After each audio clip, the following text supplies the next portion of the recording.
Oke, standby, kamera ready, sound ready, 3, 2, 1, action.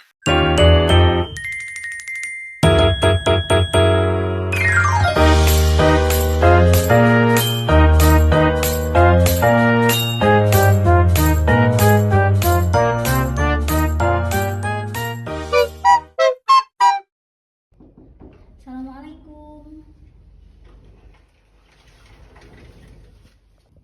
Waalaikumsalam. Silakan masuk, Mbak. Halo, Lima. Silakan duduk. Iya Kak, terima kasih. Oke.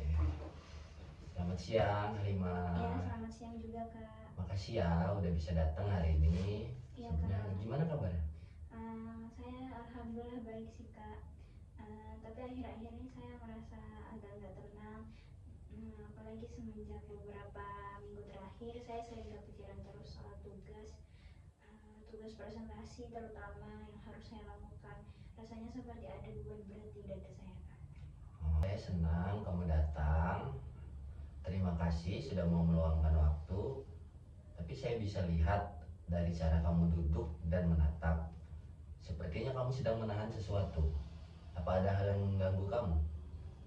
Iya Kak, sebenarnya saya mau ngomongin ini sama Kakak. Tapi saya merasa sangat cemas kalau harus bicara di depan orang banyak Kak. Apalagi kalau di kelas semua mata pasti tertuju ke saya untuk presentasi. Rasanya kayak jantung saya mau copot Kak. Tangan saya dingin, suara saya bergetar, dan pikiran saya langsung kosong Kak. Bisa kamu ceritakan lebih rinci? Seperti apa perasaan itu muncul dan apa yang kamu rasakan secara fisik dan pikiran saat momen itu terjadi?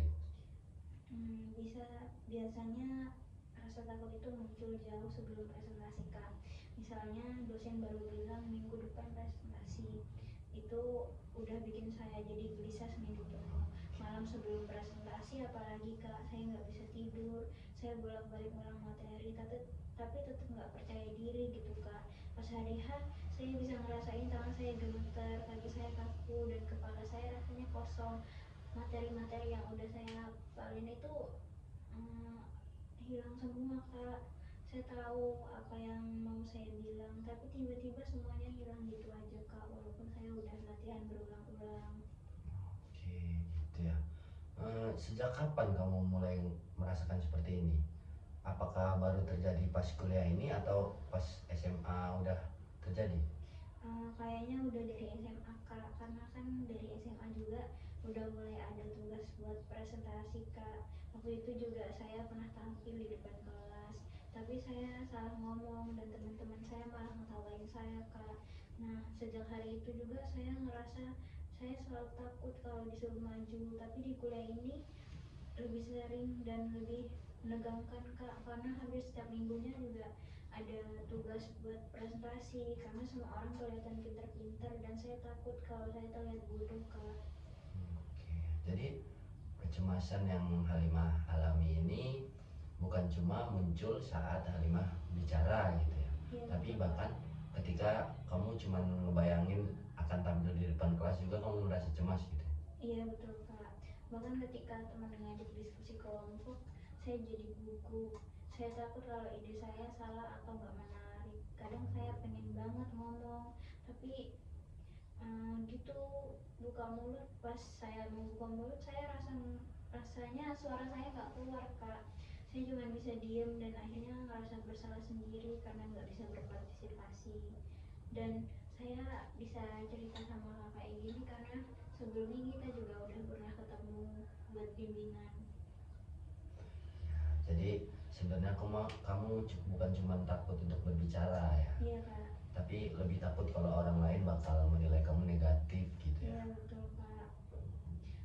Karena orang lain nggak selalu bisa nerima informasi yang saya sampaikan kayak kakak. Terus saya juga selalu kepikiran nanti kalau mereka ngetawain saya lagi gimana ya. Terus kalau ide saya aneh gimana ya menurut mereka. Pikiran-pikiran itu terus muter di kepala saya, bikin saya tambah panik aja gitu Kak. Tapi sebelumnya Halimah sekarang udah semester berapa sih? Saya sudah semester 4 Kak. Oh, udah. Jadi dari gejala itu pertama kali muncul di SMA, Mm-mm. semester 1, semester 2 sampai Halimah sekarang ini udah merasakan itu ya, Iya betul Kak. cemas berbicara di depan kelas segala macam itu ya. Oke. Eh, oke. Apakah Halimah pernah mendapatkan komentar buruk dari dosen atau teman selama kuliah saat ini? Sebenarnya enggak sih Kak, bahkan teman-teman saya juga bilang, tapi saya nggak ngerasa begitu. Mereka bilang presentasi saya nggak seburuk yang saya pikirin, tapi di kepala saya tetap muncul bayangan gagal Kak. Oke, berarti selama ini tekanan besar itu justru datang dari pikiran kamu sendiri ya, bukan dari orang lain ya. Iya Kak, betul banget. Saya rasa kayak gitu. Saya sadar sih Kak, orang lain nggak sekeras itu ke saya. Tapi saya sendiri terlalu takut salah. Kadang saya merasa malu dengan diri saya sendiri Kak, karena selalu berprasangka buruk terhadap orang lain. Padahal nggak semua orang bakalan ngejudge saya Kak. Kalau suatu hari Halimah bisa berbicara di depan kelas dengan lancar, semua orang mendengarkan, dan kamu merasa percaya diri, kira-kira apa yang Halimah bakal rasain? Pastinya luar biasa banget ya Kak, karena itu impian saya selama ini. Saya bisa bayangin mungkin saya bakal lebih tenang, bisa fokus dan gak perlu takut lagi waktu presentasi. Saya pengen banget juga Kak ngerasa lega waktu presentasi, bisa jelasin materi dengan senyum tanpa mikirin pandangan orang lain terhadap saya. Saya yakin itu bakalan bikin saya lebih aktif di kelas dan mungkin nilai saya juga lebih baik Kak. Menurut Halimah, langkah kecil apa yang bisa kamu coba untuk memulai mengurangi rasa takut itu? Buat sekarang apa ya Kak? Mungkin saya bisa mulai dengan latihan bicara kali ya Kak, di depan kaca tiap hari. Saya juga pengen minta tolong teman dekat buat dengerin saya latihan biar saya nggak kaget kalau dilihat orang. Selain itu saya mau nyoba teknik nafas yang pernah saya baca di internet juga. Katanya bisa ngebantu nenangin detak jantung sebelum tampil. Saya tahu ini nggak akan langsung hilang, tapi setidaknya saya mau merubah apa yang ada pada diri saya Pak. Bagus itu, langkah yang sangat bagus banget Halimah. Kamu sudah punya kesadaran untuk melawan ketakutan kamu. Latihan kecil seperti itu, kalau dilakukan konsisten, pasti banget bisa jadi perubahan besar. Iya Kak, dulu saya selalu nunda latihan karena saya mikir nggak akan bisa. Saya bakalan tetap kayak gini-gini aja. Tapi sekarang saya sadar Kak, kalau nggak mulai dari sekarang kapan lagi? Dan kalau nggak mulai berubah, siapa yang bisa merubah diri saya selain saya? Saya mau pelan-pelan aja, tapi saya mau terus maju Kak. Luar biasa itu, kamu sudah mulai mengubah pola pikir negatif kamu menjadi lebih konstruktif. Kamu sadar bahwa perubahan butuh waktu dan kamu bersedia menjalani prosesnya. Itu bukti kamu kuat dan dewasa. Iya Kak, terima kasih Kak. Saya ngerasa lebih tenang sekarang. Mungkin karena saya akhirnya bisa ngomong semuanya selama ini. Apalagi rasa yang sudah saya pendam sejak lama. Rasanya seperti beban di dada saya berkurang Kak. Sekarang setelah kita bicara panjang lebar, gimana perasaan kamu? Saya ngerasa jauh lebih lega dan saya ngerasa jiwa optimis saya bangun Kak. Dulu saya ngerasa nggak ada solusi buat rasa takut saya, tapi saya sekarang punya rencana kecil yang bisa saya coba. Saya juga sadar kalau ketakutan ini nggak sepenuhnya buruk, tapi tanda saya pengen melakukan yang terbaik. Mohon bimbingannya ya Kak. Halimah, saya bangga banget sama kamu. Hari ini kamu sudah jujur, terbuka, dan berani melihat masalahmu dengan kepala dingin.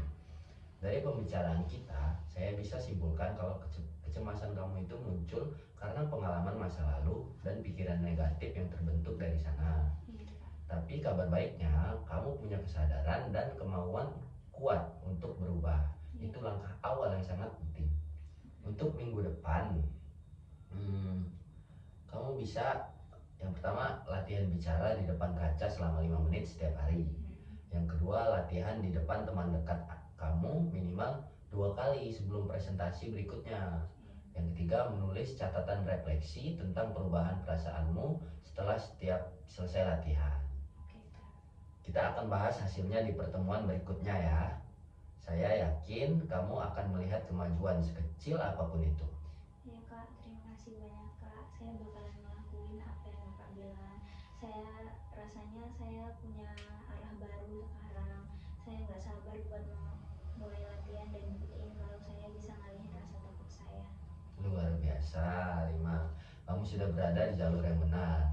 Ingat, keberanian itu bukan berarti tidak takut, tapi tetap melangkah meskipun takut. Ya Kak, saya akan coba pegang kata-kata Kakak. Baik, kalau begitu kita akhiri sesi ini. Terima kasih sudah berbagi dengan sangat jujur. Sampai jumpa di minggu depan dengan cerita yang lebih baik. Oke? Siap Kak, terima kasih atas waktu dan motivasinya Kakak. Dan terima Sama-sama. kasih juga karena Kakak sudah mau mendengarkan saya. Sama-sama, Rima. Tetap semangat, percaya diri, dan ingat, suara kamu punya makna. Dunia pantas mendengarnya. Ya Oke, Kak. sekian saja ya. Terima kasih. Ya Kak, permisi ya Kak. Ya.